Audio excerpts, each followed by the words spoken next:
Welcome back to the 11th episode of Healing Plate and Lifestyle, your channel that equips you with the tools and the knowledge to take charge of your health.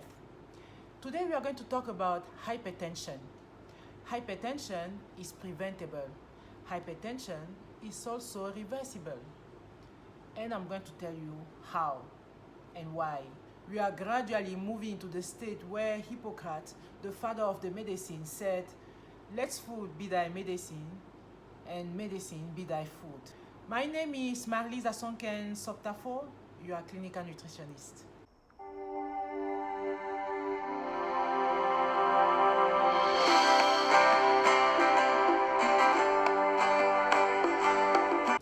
Let's first talk about why hypertension is so prevalent in this modern world. And my main target, of course, is Africa and the Pacific countries. The first thing is that we are moving away from our traditional food and we are embracing more processed food and also more added sugar. And the other thing is that we are also getting less and less active. There are many more transportations means. You have private transportation means, you have also public transportation means that are really all over the places, especially in cities. This increased number of cars in the cities, of course, they facilitate our transportations and they make things more easy for us. But unfortunately, they increase also our sedentarity, comforting us not to exercise or to exercise less. And they also increase environmental toxins through car fumes and also air pollution. And all these different aspects of our new lifestyle, the modern new lifestyle, is just the perfect concoction for obesity, cardiovascular diseases, diabetes, cancer, and many more chronic diseases. The causes of hypertension are numerous, with most of them being preventable and reversible. And I'm going to tell you why and how. Let's first dive into the first cause. The first cause being insulin resistance. Insulin resistance is when your cells can no longer take glucose that is being pushed by insulin. Your cells do not respond to insulin anymore.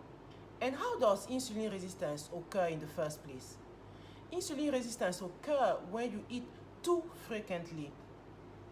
We eat 4, 5, 6 times a day, even more. Sometimes it's even unconscious. And when we eat that frequently, our insulin stays up all the day long. We don't give insulin time to rest, to go down. And also we eat also too much processed food. We add a lot of sugar everywhere. In our tea, in our coffee, we eat a lot of cakes, we eat a lot of dessert. We just eat sugar all day long as well, or at least very frequently. And when insulin stays up, it constricts our blood vessels. And when our blood vessels constrict, our blood pressures goes up as well. Whereas when you give time to your insulin to come down, well, it gives this opportunity to your blood vessels to also relax or at least to dilate appropriately. This capacity of insulin to dilate or to constrict your blood vessels, it boils down to nitric oxide, which is in your blood vessels. The nitric oxide is called the blood pressure lowerer. When they are high, when the quantity is high, well, your blood vessels dilate appropriately. But when the quantity is low, your blood vessel constricts, causing high blood pressure. Several studies have explained that. I'm sharing with you this one from Wang. They describe this phenomenon very well here. The second cause of hypertension is elevated uric acid. And uric acid is the end product of purine metabolism. And purine, where does it come from? Purine comes from the breakdown of protein, especially animal proteins. You also find it in beers, of course, and many more other products. And you might think that elevated uric acid only causes gout and also kidney stones. No, it also drives hypertension. Farid Diaye and his team from the University of Texas conducted a study where allopurinol, a gout drug that lowers uric acid, has been given to obese adolescents with high blood pressure. Their blood pressure went down. This clearly shows the impact of elevated uric acid on high blood pressure. And this study is not isolated. There are many other studies that has reached the same conclusion. It has been shown that it's not only high purine content foods that elevate your uric acid, but also the consumption of fructose also can elevate your uric acid, which means that the more you eat fructose through eating too much food or eating too much puff, too much Mendazi, Mbila, sweetened beverages, sodas, and so on, the more you elevate your uric acid and the more you expose yourself to high blood pressure. The third cause of hypertension is gut bacterial imbalance. Do you know that your gut holds about 70 to 80% of your immune system? It's just enormous. It's just huge. It means that the bulk of your immune system resides in your gut. It also tells us how much we need to take care of this part of our body. Because if this part of our body is healthy, it's going to reverberate through our entire health. Now, how can we prevent and reverse insulin resistance, elevated uric acid, and also bacterial imbalance that cause high blood pressure?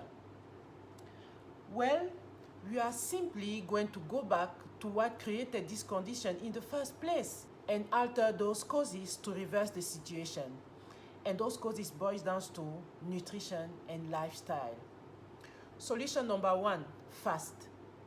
Because fasting is going to normalize your insulin level. Fasting is going to bring back your bacterial balance. It's also going to diversify also your microorganism population in your gut. And also, fasting is going to detoxify your body. Remember that you are being exposed to so many environmental toxins. So fasting is going to help you to detoxify. If you want to know more about the benefits of fasting, click on my YouTube link named 10 benefits of fasting. You are going to learn a bit more about that, what fasting can do for you. Solution number two, go back to your traditional food. Avoid as much as possible all forms of processed food, especially fructose. Instead, for example, of taking your soda or your sweetened beverages, you can go for your coconut water.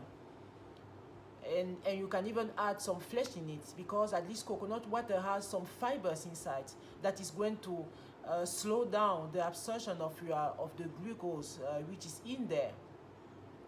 And also, if you want to know a bit more about this fructose and how it can impact our health, even our weight, you can just click on my YouTube link, this one, that has more details on the topic. Solution number three, clean your gut. How can you clean your gut? Get probiotics.